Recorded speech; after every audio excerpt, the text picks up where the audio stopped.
तिच्या असला आजचा दिवस म्हणजे जाम दुःखाचा दिवस. म्हणजे मुंबईला निघालोय. बायकोला वाटलं अंडरपॅन्टवरच मुंबईला निघालोय. डिक्कीत पॅन्ट ठेवलेली, मस्तपैकी छावटी बनलं, चष्मा विश्मा मारून. त्यानंतर गावची पोरं दिसली. हे पोरगं बघा, याची बॉडी बघा, फक्त कामं करून 0 फॅट. आणि आम्ही फॅटवाली माणसं. मिसळ खाऊन मस्तपैकी निघालो. पिल्लांना दूध पाजलं, मुक्या प्राण्यांना. आणि बायको म्हणाली चला. मुंबईला चाललेलो बाईकवर. ही बोलली नारायणपूर बाजूलाच आहे, जाऊया. त्यातल्या त्यात आज गुरुवार आहे, दत्तांचा वार, त्याच्यामुळे दर्शन करून येऊया. चला तुम्ही पण दर्शन घ्या. श्री स्वामी समर्थ.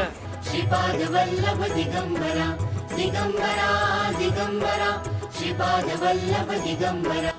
दत्तांकडून एवढंच मागणं आहे की एवढं यश दे की कोणत्या मुक्या प्राण्याला मदत करताना काहीच कमी पडलं नाही पाहिजे. बाकी इथलं वातावरण खूप मस्त होतं आणि प्रसन्न वाटलं. नंतर आठवलं की काल स्विमिंग करताना माझी माळ पडलेली.